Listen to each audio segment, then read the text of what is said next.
Hello and welcome to GLL Better at Home. My name's Miriam. Thank you for joining me today. Today we are joined by best-selling author Elaine Everest. Elaine has been a freelance writer for over 20 years, writing for women's magazines and newspapers, as well as writing non-fiction books for dog owners and writing and running, I should say, a successful writing school in Kent. Thank you very much for joining us today, Elaine. This is normally where I hold up a book. There we go. Thank you, Elaine. But I was just saying to Elaine before we started that Elaine's books are so popular in my library that whenever I go to take one out, they're never there. So luckily Elaine has got something to hold up for me. Just explain to us, Elaine, what kind of books that you write. Thank you for inviting me to begin with. It's quite nice to go and meet people sitting in my slippers. Yes, I write historical sagas, and they range from, I think the latest one starts in 1905 and runs to 1924, but normally they're World War II or just after. They are set in Kent, mainly northwest Kent. Around Erith, where I was born. So I have this wealth of information that I grew up with. I didn't realise I could be a writer until I started and thought, where shall I set my books? Erith. So I do wander around the country a little bit, but yes, I'm a Kent person, and that's where I set my books. So readers or listeners might know you best from the Woolworths Girls series, because that's one of your longest. There's 6 books in the Woolworths series so far. I think there might be 7 now. Yeah. Yes, I never can. I should write that down, actually. And you worked in Woolworths, so you had, and is that why you decided to write about Woolworths? Because obviously Woolworths is such an institution. Not at the time. I was a Saturday girl, like many people that I've met. Or it's a popular thing when I go out to speak to people that I was a Saturday girl too. So we all discuss when and where we worked. I went to school in Slade Green Secondary Modern, as it was then, and so my local Woolworths was Erith. Where did I go to work? Dartford, which I think it's Iceland now, anybody that knows Dartford. And it was one of these 3 layers of shops. And I was in the basement, and I was 15 and 3 months. That was the legal age that somebody could start work then. And they put me in the basement selling toilet rolls. And that was my main job. And when you're not busy, you have to dust. So I actually had a feather duster and dusted toilet rolls. But the memory of working there stayed with me, like many of our past working jobs do. And it came in very handy when the subject of Woolworths came up for a book. So did you use a lot of your experiences kind of as a researcher, as a platform to write the books? Because obviously a lot of people have got very, like you say, I've got a lot of fond memories of Woolworths, and particularly because it's like historical sagas you write, isn't it? There's so much kind of social history and women's history really that happens on shop floors and factories in that particular time. So did you use that as a platform, or did you have to do a lot of research for your books? I still did a lot of research, mainly because I'd written one smaller saga, Gracie's War, that's still out there in libraries in large print, and it does very well. And I set that around the Slade Green area, and it went right through the war. For a short book, it went from 1939 right through to 1953, when it included the Belvedere floods, when the Thames embankment broke. And after that, I thought, to be honest, it was just a one-off. I like reading sagas, so I thought I'll have a go at writing one. But I enjoyed it so much, and I lived in Erith when we married. I was born in Erith, grew up in Slade Green, and then I went back to Erith when we married in 72, and purchased our first house, which happens to be Ruby's house in the books. But I then thought, if I'm going to write, and it was one saga, and I just jotted down a few ideas. And as I've often said before, I first thought, well, where's Sarah, my main character, going to work? She's come to live with her nan in Erith. So in my head, knowing that I know the Erith that was knocked down in the mid-60s, I was young, a child, but it stays with you, these memories. And there were still parts there. So in my head, I ignored the concrete jungle that had appeared. And I walked down the road, I turned left, I turned right, and I was in the high street. I went past the co-op and I thought, and already I knew that a lot of the books had girls in the title. It's very popular with workplace and sagas. And the readers noticed the girl books. So we stick with girls. And I thought, the Odeon girls didn't sound right. Neither did the girl from the Prince of Wales pub. So I carried on round and there was a bank and I thought, who wants the NatWest girls? I wouldn't. And it turned into Pier Road and started in my head walking up Pier Road. There used to be a big store there called Mitchell's. I thought, it's too local. It wouldn't work. People around the country. So I've got my marketing head on all the time. And of course, I approached Woolworths and I said, oh, why didn't I think of that to begin with? And when I thought about it, I'd shopped there as a child. That's where you bought your Christmas presents for mum and dad. And my memory started going back to Dartford. And I realised that the wartime years stores hadn't differed much, or the Dartford one hadn't differed much from the wartime years. Still had the very high counters with the glass surrounds, the wooden floors, the bells ringing for different shift changes. And I thought, well, I've got the basis of the novel. And I just had a few notes. I've got a piece of paper here.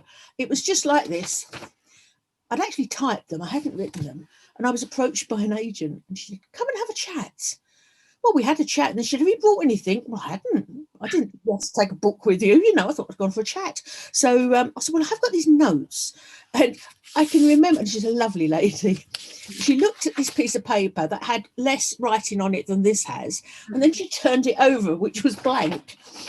And she went, oh, she's, do like the idea though. And of course, it wasn't the Woolworth girls in those days. It was Sixpenny Sarah, because everything at Woolies used to be sixpence or threepence at one time.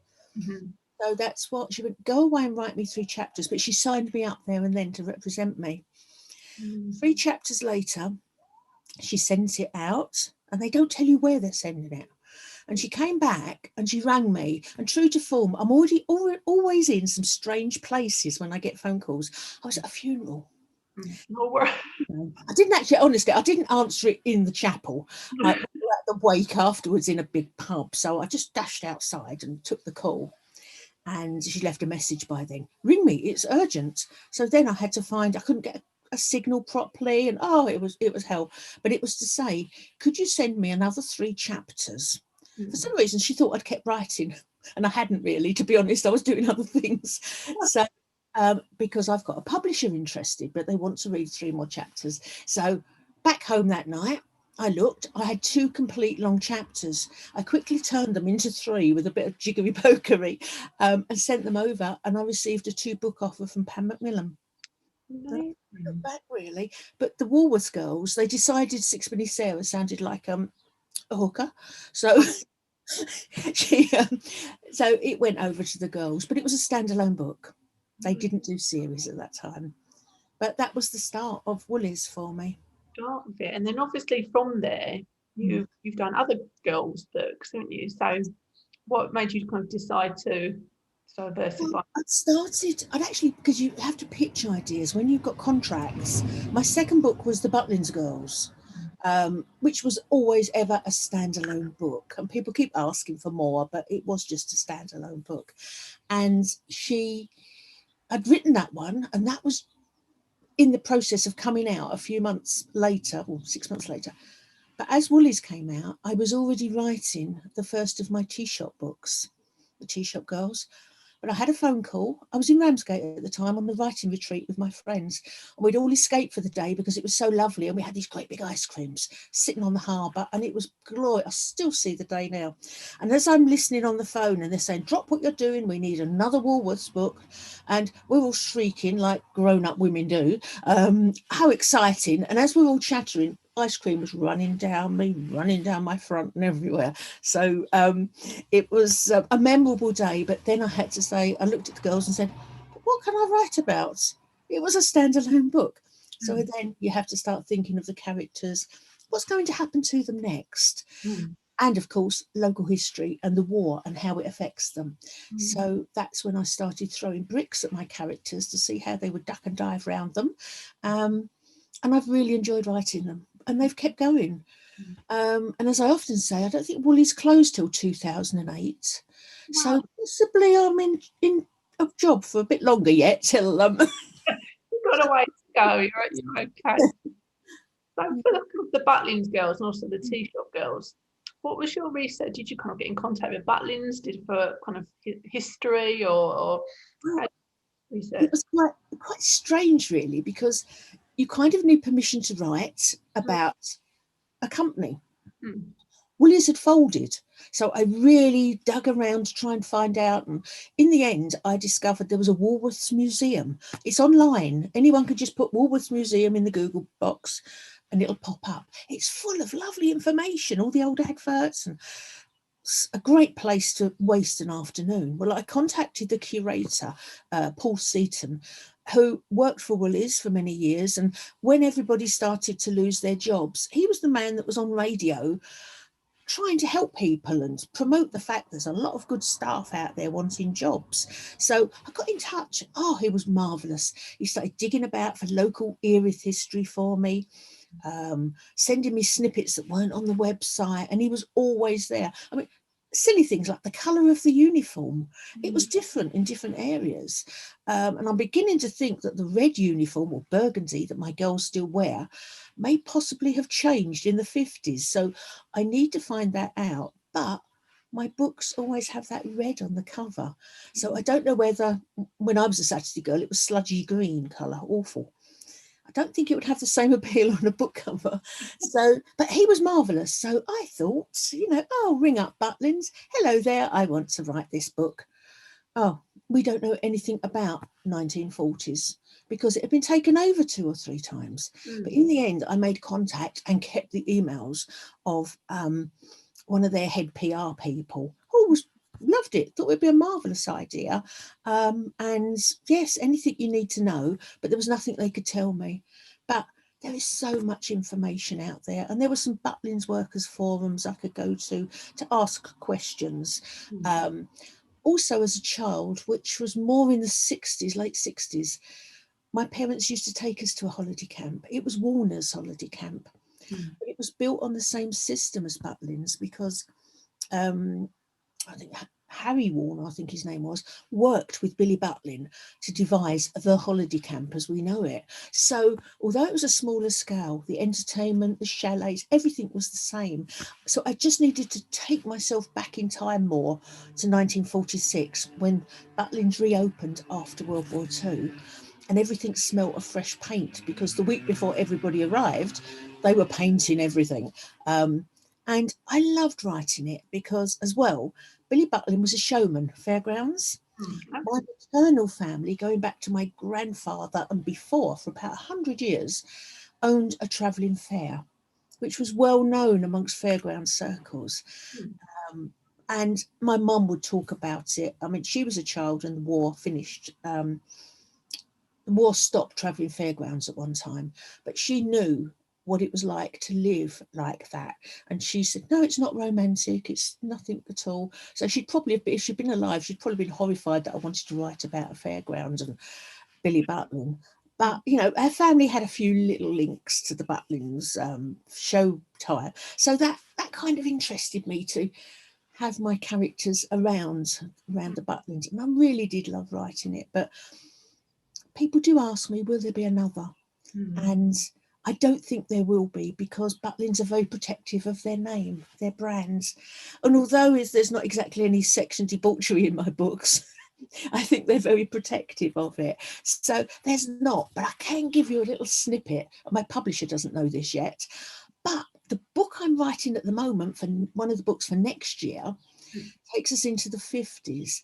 And I'm having my Woolworths family go on a holiday camp holiday. And it's going to be run by the people that worked at Butlins because they've set up on their own. So that's my way. All the readers that kept saying, well, will there be another Butlins book? I thought, well, there'll be a chapter. Oh, fantastic. I'll have to do something like Blue Skies or something like that. Yeah. When you do kind of go out and about, when we can go out and about and do author talks and different bits and pieces, do you get a lot of people coming up to you with memories of Woolworths and Butlins? Yes, yes. And men and women come to chat to me about it as well. And some of them are Facebook friends now. They'll pop up and tell me about their dogs and what they're doing and everything. And it's just lovely when they say, "You got the story right. This is what it was like." And I think, oh, thank goodness for that. um, but it's just lovely that my books have interested people to be able to talk about what was a very important time in their life. It's so little snippets that they'll tell me about where they worked or what they did, and I can sort of pull it into the book. Some people will try to tell me how the whole office system worked and head office, and I think it's lovely and interesting. I can't put all the detail in my books, otherwise they'd be twice as thick, and people would probably give up reading them. I have to keep it lighter on that side, but fingers crossed. I hope I've done it right. So yeah, it's just lovely to chat to people about it, and I'll talk all day. So Now you mentioned dogs there, and you've also written books for dog owners. And you've also shown dogs at crafts, is that right?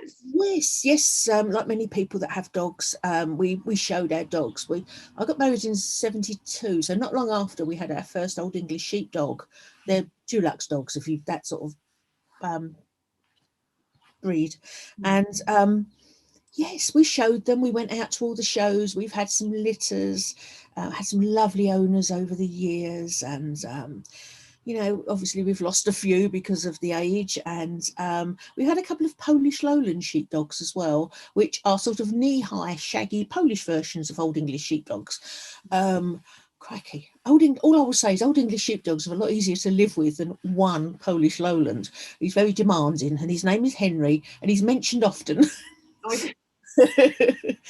But no, I love the whole thing about dogs, and in fact, my book that comes out in the autumn, The Patchwork Girls, is based around World War Two, starts in Biggin Hill, and I have a kennel of Old English sheepdogs there. Rescue dogs as well during the war, because a lot of dogs were put down. So I've got my sheepdogs in one of my books. I'm so pleased. Oh, it's lovely. And obviously we have to mention your writing school or the writing place. What's Yes. what's that like, running your own writing school? When did you decide that was something that you wanted to do? Oh, ages and ages back now. Well, it feels it. I won a writing competition. Must have been just at the turn of the century. This one, not the last one. For BBC Radio Kent, and I was their short story writer of the year. And we went through lots of different writing bits and judging for quite a few months, and I was found to be the winner, which was lovely. Helps the career. I won a mug, and it's. I was one of the judges, taught at the university in Kent, and she must have put a word in for me somewhere, because I was approached by Adult Education in Kent to run writing classes, which meant I had to have a teaching certificate as well. So I studied, and I now hold a certificate to teach adults, which is 16-year-old upwards. And so that was lovely. So I worked for Kent Adult Education for about 5 or 6 years. Yes, we'd done novel writing classes, short story classes, general beginners writing classes. Had a lot of fun. It was lovely. Met some lovely people that I still keep in touch with today. But the paperwork was horrendous, and the management system, I can say this because I don't work with them now, was horrendous as well. So in the end, I left, and I started getting messaged by all these people that have been in my classes, set your own up, set your own up. So I asked about a little bit, and yes, I found a venue, and we started off at the Mick Jagger Centre in Dartford, but we moved on, and we're in Hextable. I say we're in Hextable, we've not been there for a year, at the Howard venue in Hextable, which is a lovely venue. It's an independent And we had a room there, and I do my classes just once a week in the evening. But we've got a very active Facebook group for students where we still do at the moment online lessons and everything like that. And I've had quite a few successful students, competitions, short stories, novels. Yeah, I'm very proud of all of them, and a lot of good friends now. So. Hmm. Now, one of the questions I've been asking our authors throughout this Better at Home series is, what do libraries mean to you? And I know you're a big supporter of libraries. So what do libraries mean to you? I think they mean so much to me because it was where I discovered books. I was 3 when my mum took me to Slade Green Mm. Library, which in those days was in one of the little shops opposite the station. I think it's a vegetable shop now, it might be a chip shop now. Um, and I can still remember being taken to the tiny little children's section and carrying this book up, and the lady stamped it and took my card. And I had a card at 3. I don't know how that worked out. And the whole I wish I could remember the title of the book, but it was yellow. It smelt lovely. What is it with us? We like to sniff books, don't we? Yeah. And it was about a bear. I know it wasn't Winnie the Pooh, though. And although it was read to me, I started to learn words even then. And while still at that library, as I progressed up the age, I'd read so many books that they allowed me to take adult books out as well. Um, and yes, we had books at home as well, but not to the extent that people do these days, because you're looking at the 50s, 60s. Money was short, and well, still is for many people.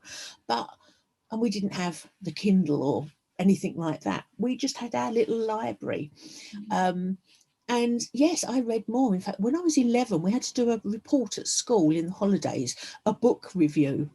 Well, I didn't know any different. Actually, my dad had a small library, one of these postal services where all the books have got the same colour and cover. Um, I reviewed Sons and Lovers, No.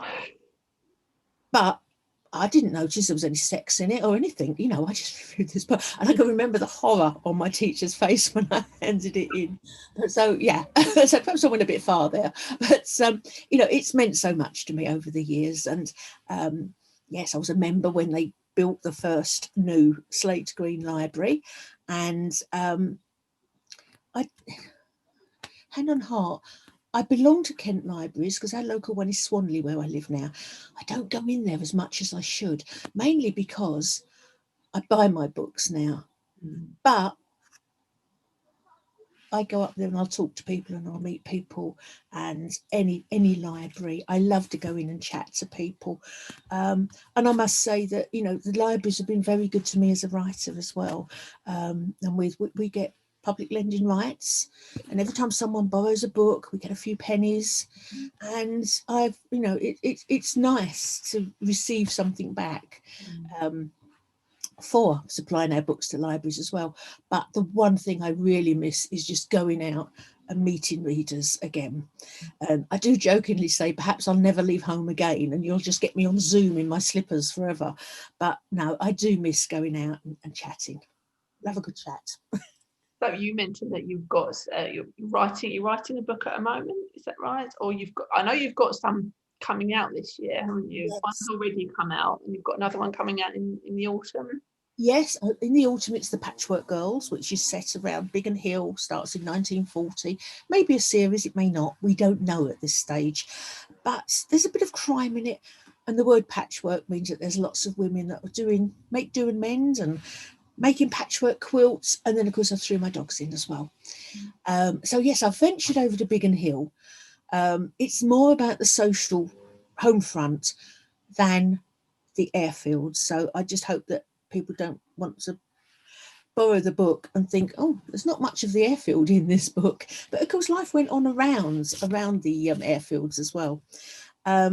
So yes, so I'm contracted now for books for 2022. And all I can say is at the moment, they're 2 Woolworths books, but we've moved into the 50s. Anyone that's read my books knows that I loved writing A Mother Forever, the current book, because it takes the matriarch of the Woolworths series back to when she was in her early 20s and first moved to Erith with her son, who was 5, and how her life went. And she turned into the person that she is in the later books. And for that, I had to delve back into a lot of different history as well. But of course, people, I've got an author page on Facebook. Please come and follow me. Um, and people ask, what's next? And I foolishly say sometimes, what do you think I should write next? Oh, I get all sorts of ideas, but most of them I can't write. But they keep saying, we loved Betty, the manager of Erith Woolies. Okay. And I'm gradually toying with the idea that perhaps I could go back to the First World War when Betty lost the love of her life and how she fared until she met the Woolworths girls in the 30s. So I think at some time, but of course you're looking at, I get the idea, so it might not be out for 2 years. It's because it has to be written, edited, all the different editing stages and the marketing by my publishers and hoping that the supermarkets take it. Lovely libraries always order lots of books. So yes, so at the moment I've just got to sort of put my case forward for why I want to write this book. And you never know, I might get an email this afternoon to say, go ahead with it. That will be lovely. But first I've got to finish the one I'm writing. So Oh, well, fingers crossed for that email. But we're really looking forward to what sounds like lots of new books coming from you over yeah, the next few years. Elaine, thank you so much for joining us today. It's always a pleasure to see having me. you. And hopefully we will see you in libraries again very soon. I hope so. Thank you. Have a proper chat and catch up. Thanks very much, Elaine. Bye bye. Lovely day.